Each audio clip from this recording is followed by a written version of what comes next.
come on. I need to hear a little bit more excitement than that. Good morning. Good morning. My name is Evelyn Rodriguez, and I am the grant director for one of the grants we have here called Malls. Have you guys heard of Malls? Yes? That lounge that you see in Building 1 that some of you hang out with is one of the things that we do. We also want to thank the Idea Center for bringing us a speaker today and give him an opportunity. Ears open. Please turn your cell phones off, and I will leave him the floor. Please give him a round of applause.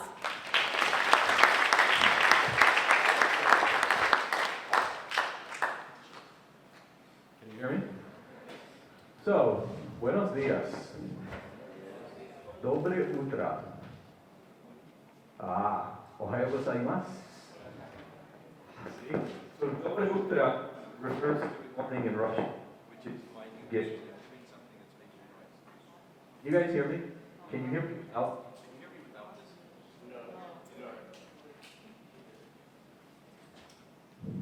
Okay. Am I doing something wrong? You're going to take the podium for a minute, please? Take what? Get the podium, please, for a minute. Testing 1, 2, 3. We're good?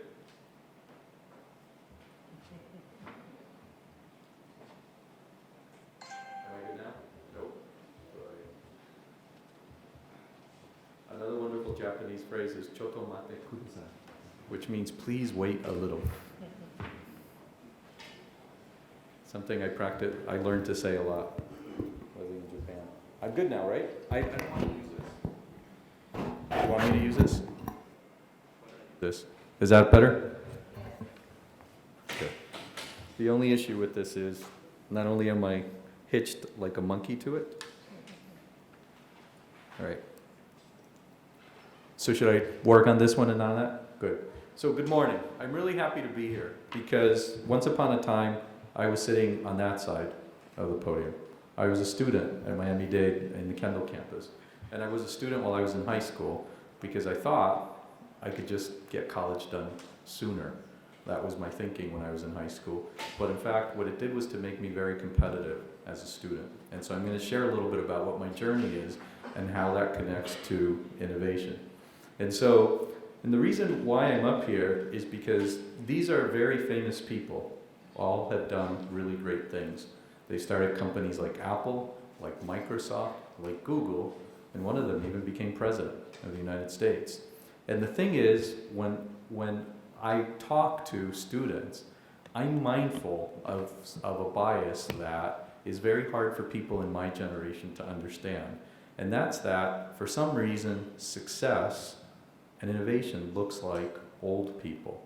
But in fact, when these people started doing what they were doing, they didn't really look like what we think they look like, right? They kind of look like you. This is the same people. And if you learn nothing else from here this morning, is that don't be fooled by the images you see of what success means. Trust what's in here. And in fact, these are students that I put through the program. I don't need computer algorithm to tell me that the features are similar. It's that it's hard to forecast, but it's determination, it's hard work, right? And I think it's believing in yourself that sort of gets you to do what you want to do, whatever that is. And so this is what you typically see in my resume. And if any of you Googled me, you'll see that I've done a bunch of different things. I've done research. Right away, I started my career at Miami-Dade, and then I went to Brown University, both for undergraduate and graduate school. And then I did a number of things, both in New York and Silicon Valley and overseas. But the funny thing is, I don't ever think of my career like that. I mean, that's convenient when you want to get a job to explain to people. And in fact, mostly what I talk about are the different products that I made. And the point here is that many of these products are products that I had to learn something about technology, but mostly what I had to figure out was how to solve problems for other people. And each of these products that you see here solved a problem. And in fact, the most recent one was a pair of jeans. Because as it turns out, jeans are pretty uncomfortable to sit in. Those of you that are sitting down right now, the jeans are like pulling at your back. They're actually constricting the blood flow in your knees. And in fact, for many of us that have, say, a wide sacrum, they also compress circulation there. So 2 friends of mine and I came up with 3 innovations to innovate jeans, and we're in the process of marketing them. We call them fit jeans, because jeans are fundamentally designed to be worn while you're standing up, not while you're sitting down. And so even in jeans, there's still opportunity for innovation. So what I wanted to share with you is how I think of my career, to see if this is helpful and to motivate what we're doing today. So the first is, I learned about some stuff. First at Miami-Dade and then at Brown. And then I learned about more things in the semiconductor industry. For some reason, it's what I loved. I can't tell you why I loved it. You know, my parents, I can tell you, were not very happy that that's what I was doing. For many years, my mother told me I should leave IBM and get a realtor's license and sell houses, that I would make much more money, which was true. You know, engineers didn't make very much money those days, but I really liked what I was doing. I really was following a passion, and that led me then to help develop businesses, one in Japan and then one in the US.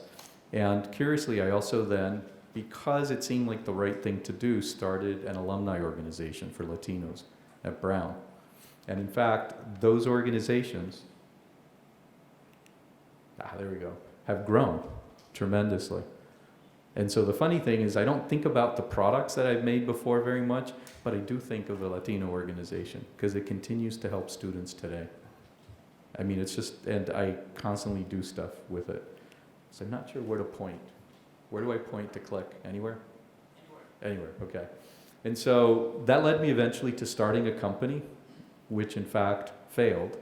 I left it when I thought it was going to fail, and I couldn't persuade my co-founders to do that. And so in a way, I wasn't part of its failure. I was part of its success when we raised money, when we had products to customers, et cetera. But I knew it was going to fail because we lacked one key ingredient, which is that we had the wrong team. And nobody believed me at the time. The company eventually failed. And since then, I went to, and I started some other things at MIT, including, as I just mentioned, a jeans company, but I also helped start a chip company that makes power transformers that go into your cell phones, your computers, these kinds of monitors. All of these things work, the batteries in them or electricity that comes in at 1 voltage, but all the devices work on a dozen different voltages. So you need a device that adjusts the input power to what it needs to be used at. And we have a very efficient way of doing it. And in fact, we've now raised $26 million. We have 2 design labs in the Northeast, and we're just opening one in California, in Silicon Valley.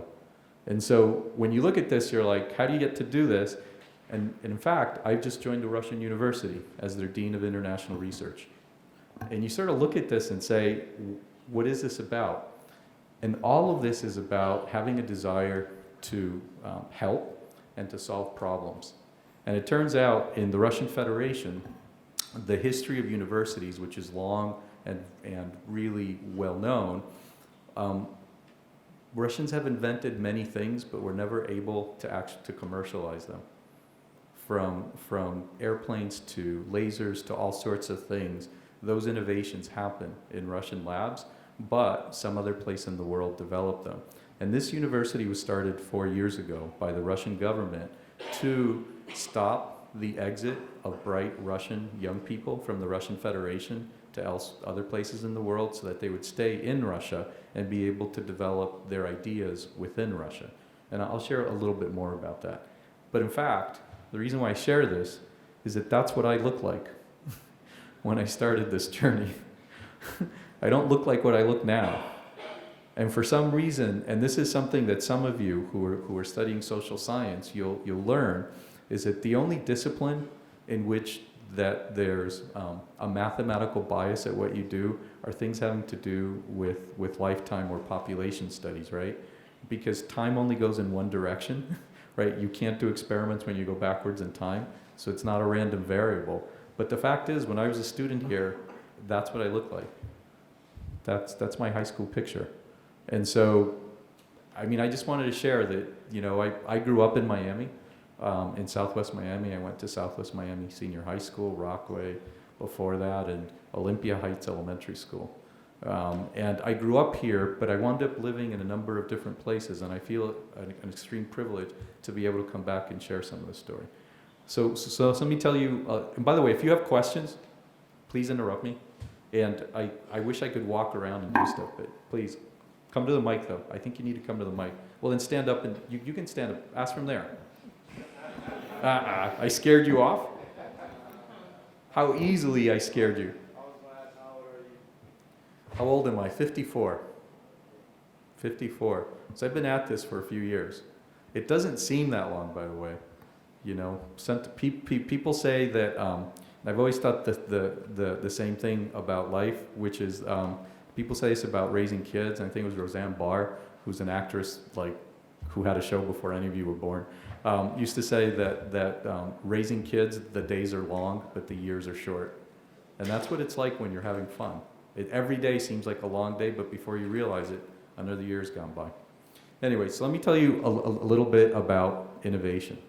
Because since I have this privilege of being able to travel and do what I do, it's changed my perspective on how I see us. Not just us in the United States, but us here in this room in Miami. So for example, the biggest city in the world, obviously everybody knows, is Beijing in China. When I was growing up, that wasn't really true. There were other things.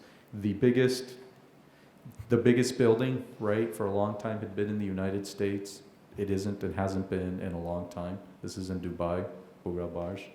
The biggest port, which used to be one of the strengths of this part of the world, has been for a long time now in Shanghai, in China.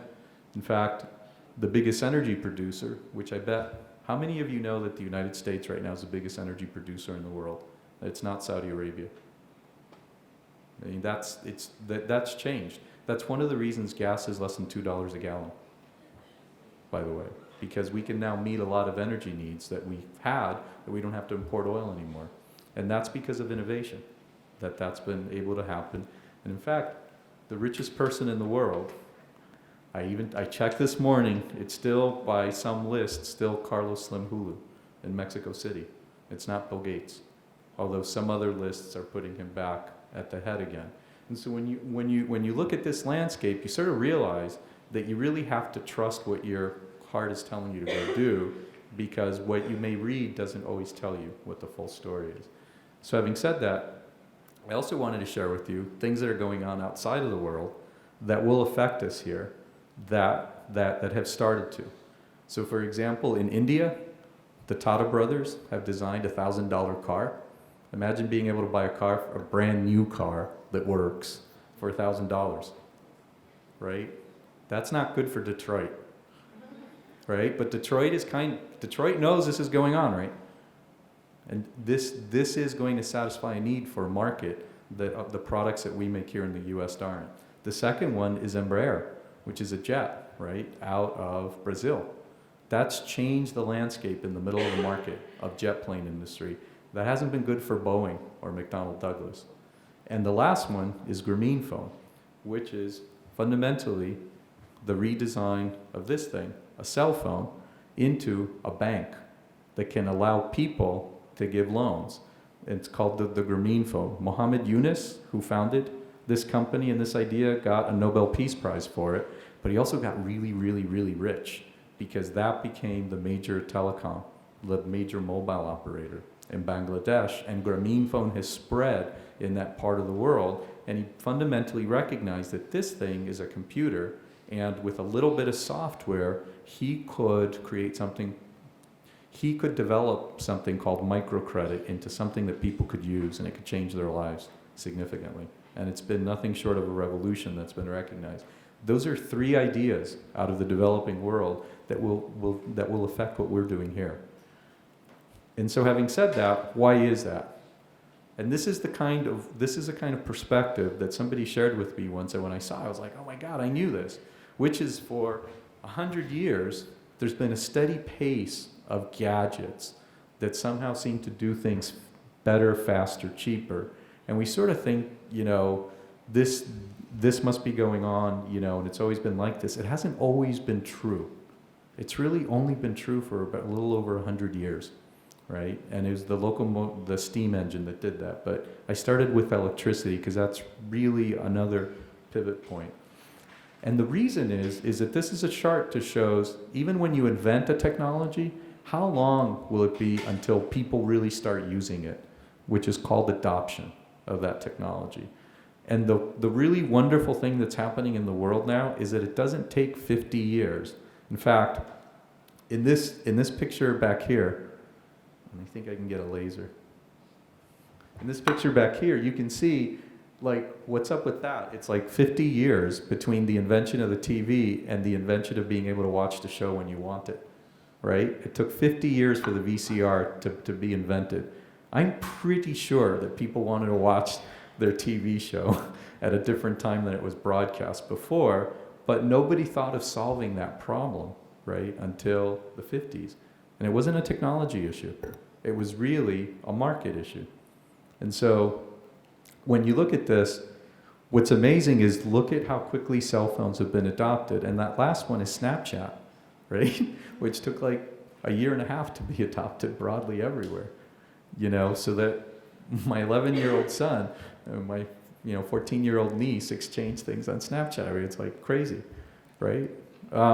So this is a great time to be doing. This is a great time to be where you all are, because the future is really, really open. So having said that, this is kind of a boring slide that shows that, in fact, most of what's going on, so a large chunk of the economy in the US is built around the making and the consuming of digital goods, whether they're computers, cell phones, monitors, things related to the internet. And this is a study on the right that Intel did to show you, so if you look at what's actually being transmitted on the internet over a minute, what do you see? And what you don't see is business. Most of it is entertainment, right? People posting pictures, sending texts, or watching a TV show, doing something, but they're fundamentally not doing business. And so when I look at that, what that means is that if you think things have changed like a lot, they're just going to change so much more in the next 10 to 20 years, because people and businesses are moving towards doing business on the internet. And so eventually that picture won't look like that. In other words, we're still at the beginning of this. We're not even at the middle. And in fact, when you look at what unlocks that, some of it is technology, but not really. What it is this notion of being able to put a team together and build a business called entrepreneurship. This is showing, in fact, it's such a strong mechanism, right, of defining the future, of defining what you want to do or how you want to do it, that we now have categories where we call things, from little unicorns to big unicorns in terms of large companies. And I'm pretty sure some of you have heard of LinkedIn, you've heard of Uber and the like, but look at all these and many of these companies are not US companies. Majority are, but not all. And in fact, when you look at this, it's because the internet is fundamentally changing how people do business. All of these are examples of businesses that were innovative in their own day, but are fundamentally being torn apart and reconfigured. People call that unbundling. So this is a great time to be getting involved, because all of these companies are hiring people and all of these companies need things. And so I wanted to make it local, because this has been going on in Miami for a long time. And the current largest company that I could find that's old was Ryder, right? That was started here in Miami. And in fact, what I want to draw to your attention is it was started by a man who was a day laborer, who kind of realized that the people driving trucks were making more money and not working as hard as he was. And he got a loan to start and to lease some trucks so that then he could rent trucks out to people. That fundamentally is the same idea behind Grameen Phone. Grameen Phone allows somebody in a rural village in Bangladesh to basically get a cell phone and sell her or his minutes to their neighbors and have a means of being able to collect and monitor that their friends, how much minutes their friends have used on their cell phone when they borrow it, and then be able to collect money from them. So it's a way of them doing microloans, and it allows the bank to then give people a cell phone on credit and they basically make a profit over what they wind up renting their cell phones for, which is the same business idea as Writer. It's the exact same business idea, but it's translated in a different way. A second example is if you've ever had your blood taken, people have to do a count of blood. For those of you that are doing med tech, it's called a CBC, complete blood count. One of the things in there is you have to count the number of blood cells that you have. That technology was invented here and was built in a company here in Hialeah by Wallace and Joseph Coulter, which, as you know, have grown now to Beckman Coulter.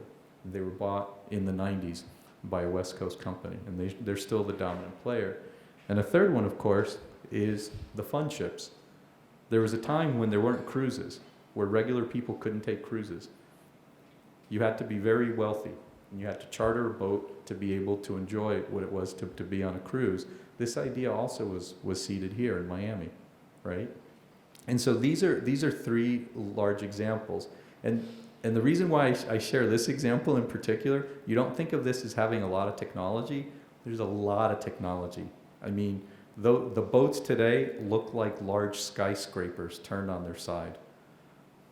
I mean, I remember being in New York City and watching the Queen Elizabeth II come in, and as the Queen Elizabeth II was moving, it looked like a Manhattan building on its side, and when you would see it between the buildings, it was the same size. It's really, I mean, when you drive by the port of Miami, you see that. But the funny thing is, the very first ship that they sent out, if you read the fine print, which is on their website, ran aground, right? They didn't get off to like the best start ever because these businesses always have some amount of risk associated with them. And there's a lot of failure, and there's a lot of overcoming that failure. And so having said that, these all sound like great examples, but studies show that starting companies is not only a great way to get yourself employed, but it's also the way of getting all of your friends employed. And if you look in the US where jobs are being created, it's not large companies, it's these small companies, almost half of them. And these are some examples that come out of the Boston area where I live now. And it's not just we in the US that are thinking about them. This is an eye chart, but this lists all of the countries in the world by the size of their economies. And what those green little circles mean are which countries are training their business leaders and young people in the US through a formal program, through the equivalent of their state departments. And what you see is, what's interesting is that it's not the G40 who are doing it, but in fact, it's the wealthy nations who you would think would already have things that are great in their country. Many of them have programs in the US, and in fact, the best established and the one that has the best metrics is the Swiss program through a series called SwissNext. So, and in fact, and you can see that all of these are clustered, mostly in Europe, right? So having said that, so I come to entrepreneurship, which is related to innovation, right? It's important. And everybody knows about Silicon Valley, but in fact, there are people that are now starting to study this and recognizing that there are many other places that are like Silicon Valley that have dynamics, and that, in fact, you can even look at it at a very fine level. Miami is one of these places that's changing, and that, in fact, really needs a lot more of the kind of stuff that I see happening at Miami-Dade in terms of investment, to be able to have the resources so that if you do want to start a company, or your friend does, that they can. And in fact, one of the key attributes of these places is that there's a university network that can educate its students to be able to do that. And we've come to understand, and what I do for a living is to create programs at universities and help people to create these programs to train them in innovation and entrepreneurship. And if you look at PitchBook is a group that looks at a lot of financial information and tells you sort of, they give you a sense, like consumer reports, on what's going on with startups and with venture funds and things like that. They now rank universities in terms of their entrepreneurial content because they see so many students or alumni in these startups, especially the ones that are very well funded. And what I want to point out is that there are 2 schools up there that aren't in the US. One is the Indian Institute of Technology, and the other one is the Technion in Israel. So as I shared with you before, this is happening not just here, it's happening everywhere in the world. And so innovation happens everywhere, I mean, including here, right? Startups are accounting for about 50% of growth, and you can be an engine of economic growth. So I would forecast that about half of you here are probably going to wind up working for your own business or a friend's small business. And I wonder how many of you are thinking about that actively, of what that would be like. Because you're probably thinking of working for large brands. When I was your age, that's what I thought. And that's what I did. I went to go work for a really large brand. And it was great, and I learned a ton of stuff, but it's changed. There's a lot of opportunity in smaller companies, right? But you still have to deal with your parents. And I have to tell you, everywhere I go, where I meet entrepreneurs, we're still pioneers, because we still have to explain to our parents why we didn't take the safe job at the nice and well-known company and are doing something crazy. In my case, going to work for a Russian university after I was just at MIT. I mean, even today, I still have to explain this to my mother, right? It doesn't change. I just want to tell you, but it's okay. The good news is, there are more people like that. So let me share a little more about that. So I'm going to go through this quickly. So what all these slides basically mean is that people are studying this, and this is a study that we funded at MIT to look at universities that are doing well in parts of the world that you don't think of that necessarily are highly connected, like New Zealand, with University of Auckland, Tsuur, which is in Tomsk, which is in Siberia, in Russia, Aalto University, which is in Finland, and then Imperial College London. And so one of these funny things about innovation and entrepreneurship is one of the places where it's hard to cultivate it is in big financial capitals, like New York City and like London. Because in those cities, almost everything there has to do with finance. And so if you want to make something, people kind of look at you like you have a hole in your head. Because why would you? After all, you have Wall Street or you have the city. And so it turns out these were interesting case studies. And one of the things that we learned from this, among other things, is that at the core of the success of these universities' programs was a place where there was programs that students could learn about innovation and entrepreneurship, but that also brought the outside world into students. And Miami-Dade has the Idea Center, which is why I'm here today, to share this with you, to act as a catalyst. It's a very solid design that's been well tested, and the Idea Center here is approaching its 2-year birthday. And in fact, if you haven't explored it, please do, because there are a number of programs in it that might be fun, and you might even think in film, what are you going to be doing with film or in veterinary medicine or in EMT? But what you're going to find is a kind of thinking that can be applied to anything you do. And that's the point. This is not about becoming, a doctor or a lawyer or a veterinarian or a technician or a policeman or something, but it's about a kind of thinking that can always help you. And so let me tell you a little bit about the Russian university. So this is the picture that we show, because today it's a construction pit. It looks nothing like this. It's being constructed. But that university, which is on the outskirts of Russia, we now have 120 students in graduate school. It's a graduate research university. And that round building that you see on the right, the circumference of that building is 1 kilometer. It's big. Because most of the building is houses, labs, and classrooms, so that students can tinker and create and do research. And that's the premise that it was built on. And so, in fact, our early data show that our students are graduating to start companies in all sorts of different ways and are staying in Russia, which is what our hope is. But we're still at the beginning of this. We graduated our first class of master's students last summer. It was 52 students. We'll be graduating our second class this summer. So if some of you remember your high school geometry, the number of points you need to draw a straight line is 2.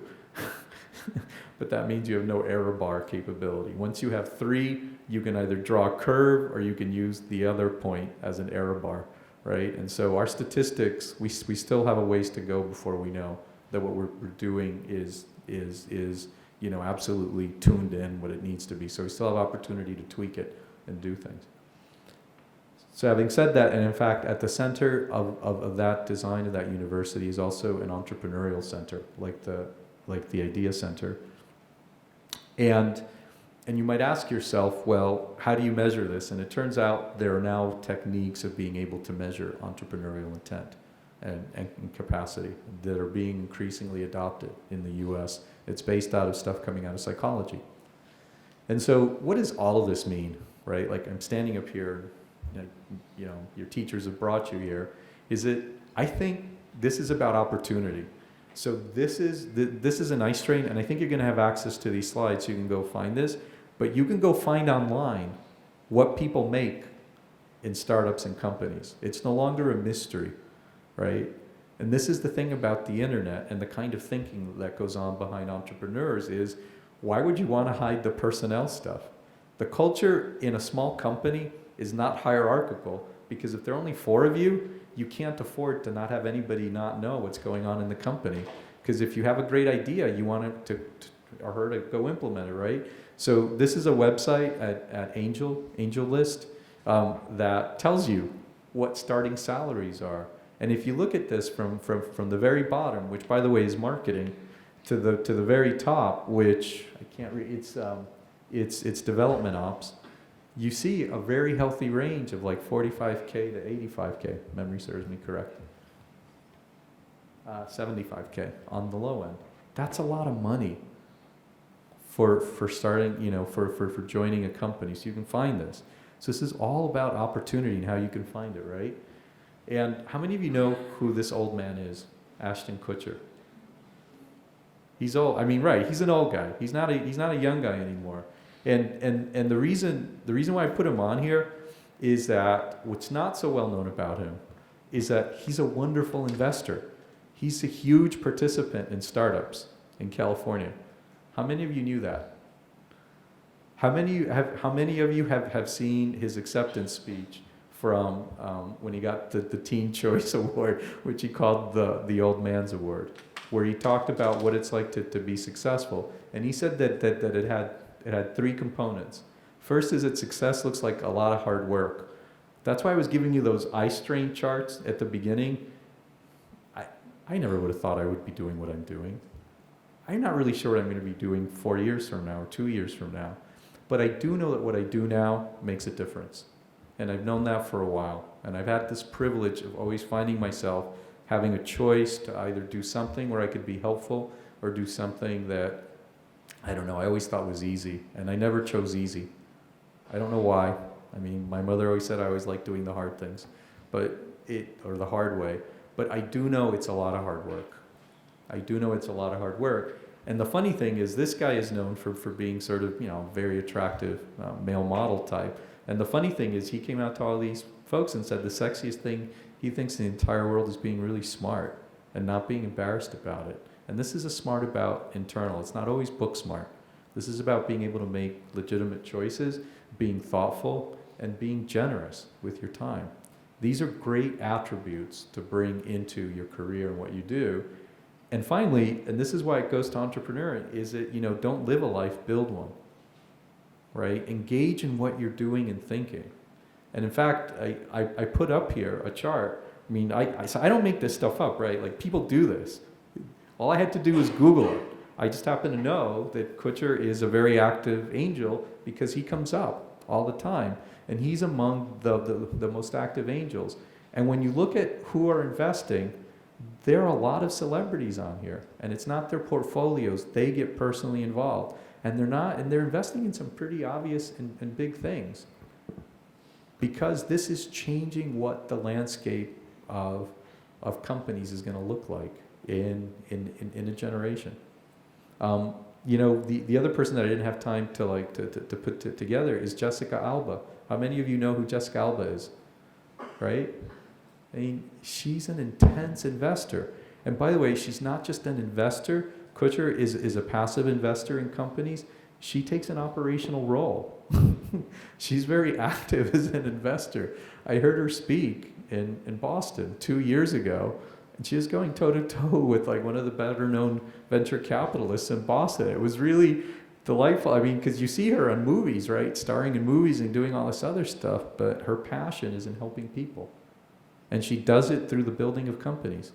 So I'm just sharing with you, this is not just an isolated thing for a few people at some schools. This is in fact like driving, right? Or like writing. So having said that, let me tell you why this is so hard. And this is the math lesson. So for the faculty in the room, you could be happy that there'll be a statistics problem. And that is, indulge me for a second. You had to do 5 things to get here this morning. Let's assume it's these 5 things. You had to, participate in your class. You had to wake up, get here, not get lost, right? And then actually find this room, right? And so when you look at that, you can calculate mathematically if you have a 95 or 96% probability, actually 96 is what I used, of getting each of those steps right? 96% is a sure A, right? What it means is you only had an 85% chance of getting here. That's how statistics work. And the thing is, when you're building these companies, it takes a lot of things. And almost all of it is people. Technology just allows you to do some stuff. It's people that matter. And this thing about entrepreneurship is a contact sport. It's like a sport. It's like volleyball. It's like soccer. It's like football, ping pong, video games, to be perfectly honest, especially does anybody play video games competitively here? Nobody? I bet you're just too embarrassed. I bet you're too embarrassed. I don't know. I played a lot of video games. It's mostly about people.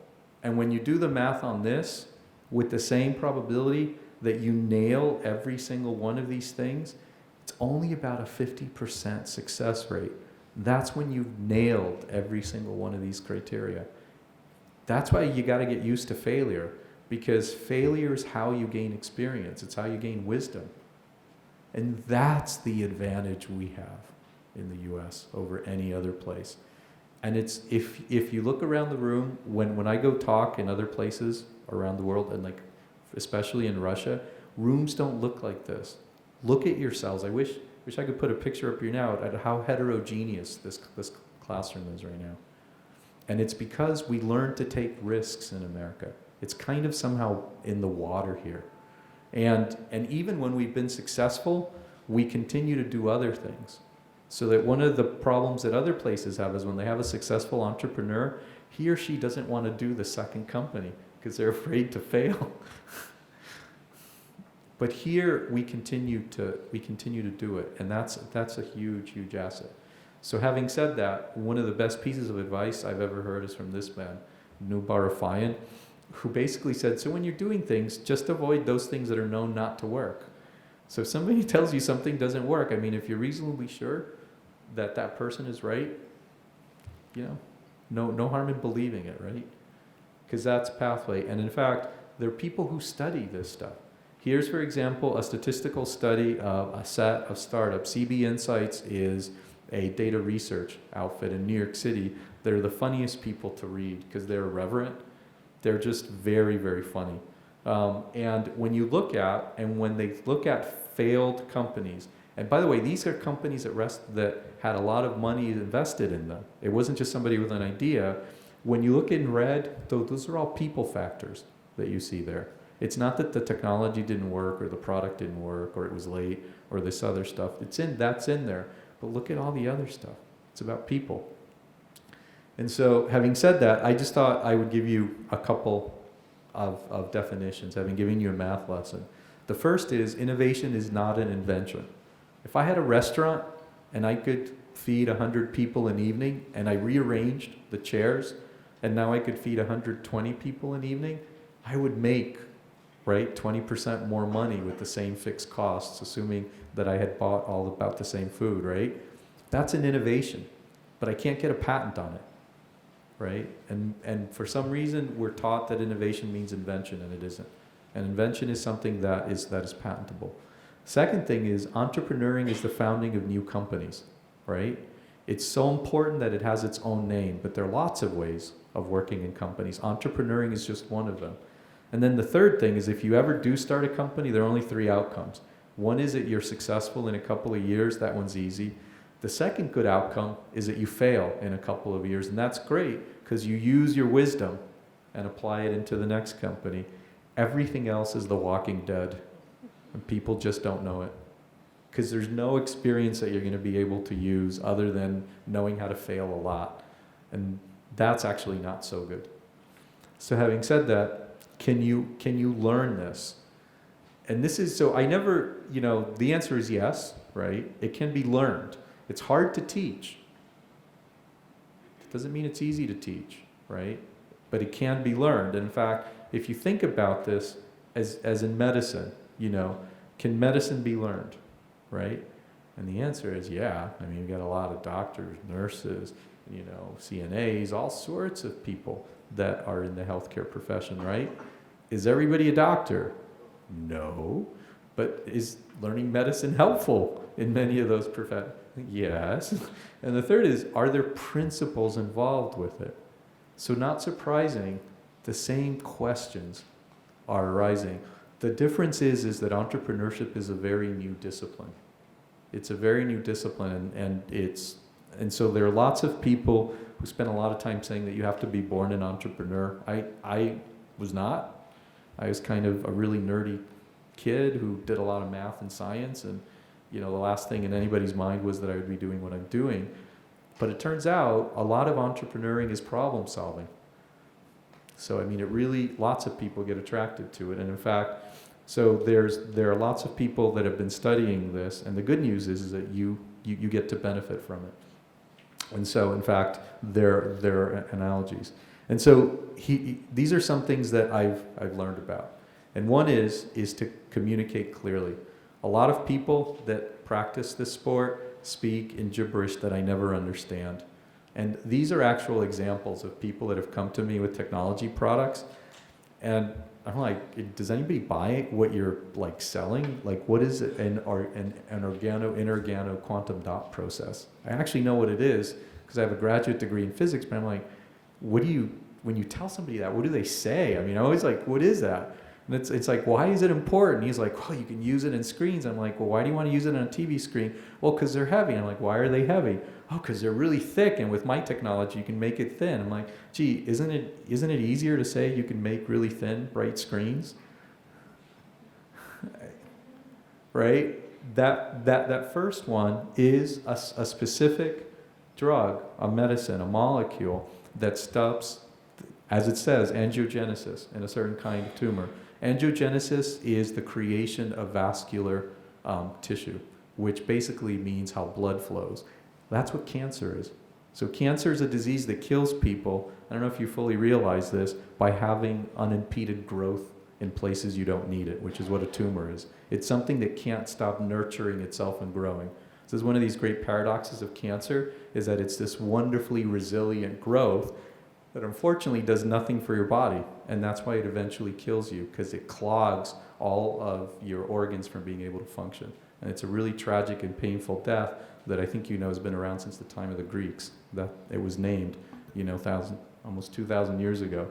But the thing is, what they have is a drug that's 1,000 times more effective than what's known out there, which is a much better way to explain it. And sometimes we call this the grandmother rule, because if you're going to explain it to your parents or your grandmother, you can't use any of the jargon.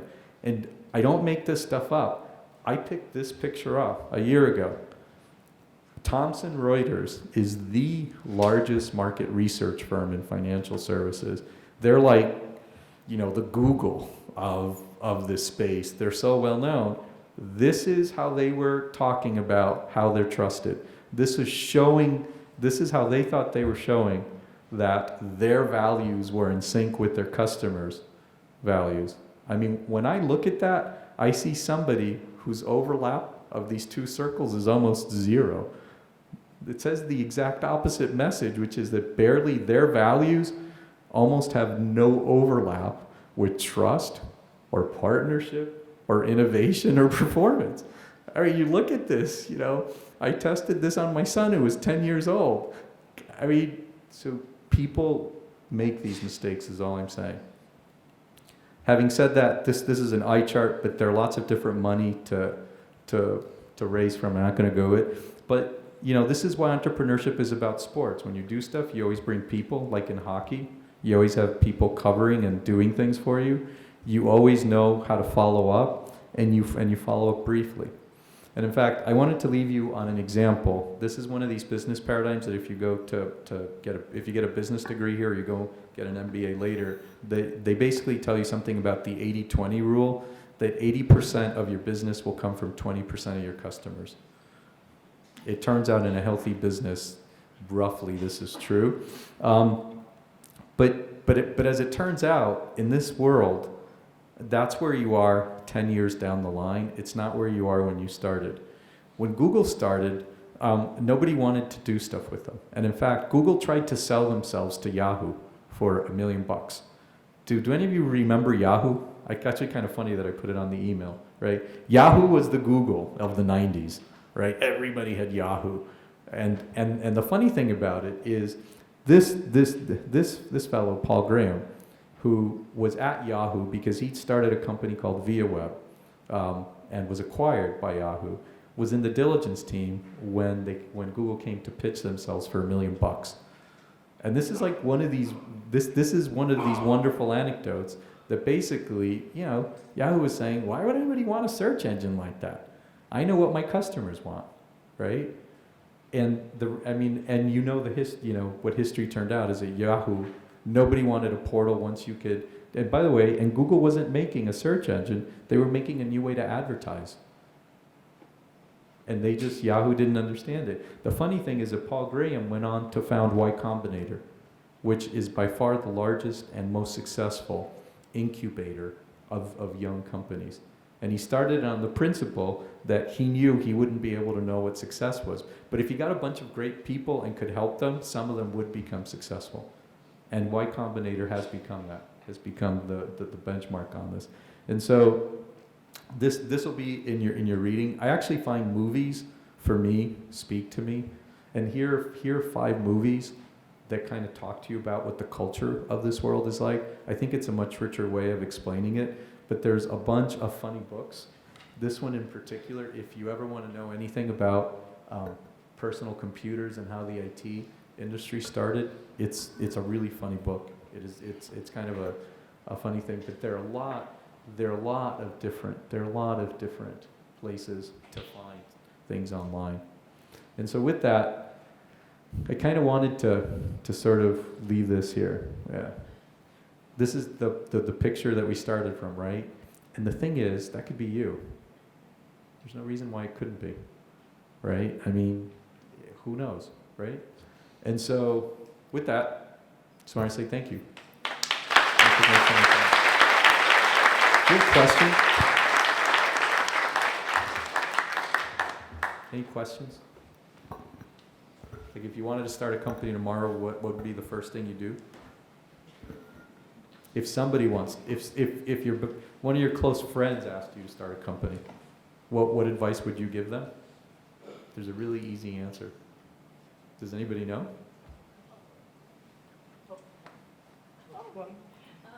Hi, good morning. My name is Dina. I didn't want to answer that question. I actually had a question for you. Sure.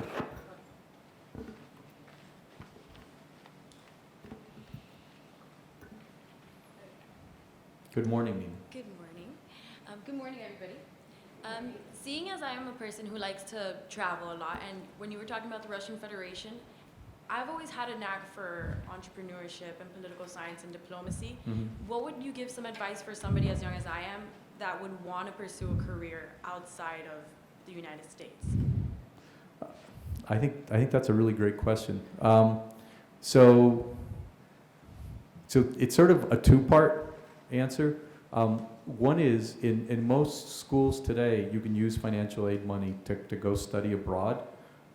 Go study abroad, and in particular, there are entrepreneurship programs that are now offered during the regular academic year, but also in the summer in fun places like the south of France, which is a wonderful place to go explore in the summer, and you can get academic credit for it.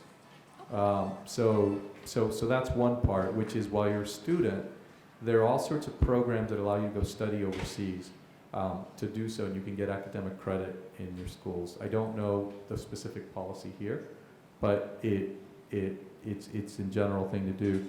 You know, and then the second thing is in, you know, I always think about this question in terms of, so if you were to look at a map of, you know, South Florida on Google, you could kind of guess where people live, but it's only when you have a topographic map would you realize there are a bunch of big buildings in Miami and in Miami Beach. You wouldn't guess that, right, just by looking at it. You need somehow topography. And the equivalent that I always use is follow the money, which is that if you see a lot of people that are traveling or that are doing places, ask them, like, what do you do? The worst they could say is leave me alone or you know, I don't know. But you may actually get people who tell you what it is. And in my experience, people who travel a lot for work basically are problem solvers.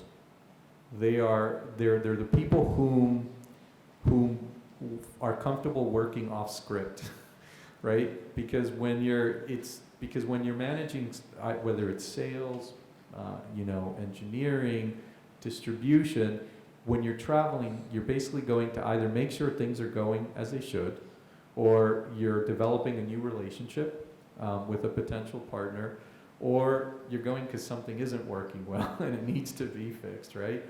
And so none of those work well when you're a person who likes to be in scripts. And so, and the thing that I've seen that requires a lot of international travel are professions where you have a skill. Like, so for example, nurses are in high demand, and I run into nurses. So whenever I go on any of these trips, I always try to take like an afternoon or a morning and explore where I am. I always find people to like tag along to sightsee. I'm always surprised at how many of them are nurses. I mean, I don't know why nurses get so much travel, but they do. A second kind of person are salespeople. It's really helpful to learn how companies work by doing a sales role. And so those are two ways. But the first thing is through an academic program. Thank you so much. Sure. Any other questions? And this is an opinion, by the way. Hi, welcome. I'm Professor Richard Tappy. I'm a professor of political science here at Miami-Dade College. Thank you for coming to speak before us. It's nice to see MDC alumni and a fellow Rockaway alumni. Yeah. I had the pleasure of hearing you speak in Cambridge some years back. And Oh, my. I just wanted to have a quick question. If a young person was to be entrepreneurial and they were going to seek out financing, which tends to be a major challenge, what would be the best advice you could give in not only assembling a team, but being able to seek out angel investors? Tell me your name again. Professor Richard Tapia? Richard, thank you, Richard. That's right, I remember. It's like, I'm terrible with names. So there's a slide here that's a nice string. So if you had an idea and you needed financing, so, you know, I raised money institutionally, I raised money from family and friends, and I raised money from customers. And the money that was the most helpful was from customers. So if you have an idea and you want to get it financed, the activity that's going to yield the biggest dividend is to find somebody who wants to buy the product or the service that you're going to offer. And that's not, that here in the lingo is called, it's called strategics. And that's like, you know, startup lingo for people that are in a company. And the reason is that 100% of companies that fail have one thing in common. There are many reasons why they fail, but there's one that they all share. Can anybody guess what that is? That's it. That's exactly right. They don't have enough customers, or sometimes none at all. So if you figure, if you're looking for customers right from the start, you're really likely to at least not fail because of that. There are a lot of other reasons why you can fail, and I shared before that there are lots of reasons how, but at least it won't be that one, and that one is the one that I kind of believe is the most strategic. But so if something that you do, somebody can't buy it or won't believe you until you have, like, you know, a version of it that you can say, here it is, this isn't vaporware, this isn't a make-believe. My experience has been friends and family. And you'd be surprised how much money you can raise. So you can't raise money like that. And by the way, even if you get a lot of money from friends and family, you should not go rent a very fancy office and a very fancy furniture and all this other stuff, because when you see them at your family reunions, like weddings, like, you know, anything, they're gonna ask you how their money's doing. And if what you have to show is like a really nice office, you're not gonna feel really good about yourself. But that's the second most likely place. And then the third, I listed, but I didn't go through it. There's a way of getting it. So here in Miami, there are angel groups, but in particular, you can go onto AngelList and another place called Our Crowd. And these are now businesses that have started that basically are national, in which you can list your company. It's a way of being matched to an angel somewhere. And those are showing a lot of effectiveness. And then if you've really got an idea that is really well researched and you formed a team that's ready to execute, and this team is tested, and there are a bunch of other criteria, then venture capitalists. And in fact, one thing that I skipped also is that in between that, there are these there's Startup Boot Camp that's now in Miami. There's also the Cambridge Innovation Center is coming to Miami. It'll be open soon at the University of Miami campus downtown. And there's a third one. I wish Leandro were here so he could correct me what it is. But these are incubators. It's 500 startups, if I'm not mistaken. And so these are places that, like Techstars and like Y Combinator, will bring in a young team, and over 3 months will coach you, but will also then give you a finance round at the end of it if you meet certain criteria. Does that answer question, Richard? Great. So by the way, the answer is, if somebody ever asks you, what do I do to go start a company? Basically it's to go find somebody who's already started one so they can advise you. That's the very first piece of advice, because it really makes a difference.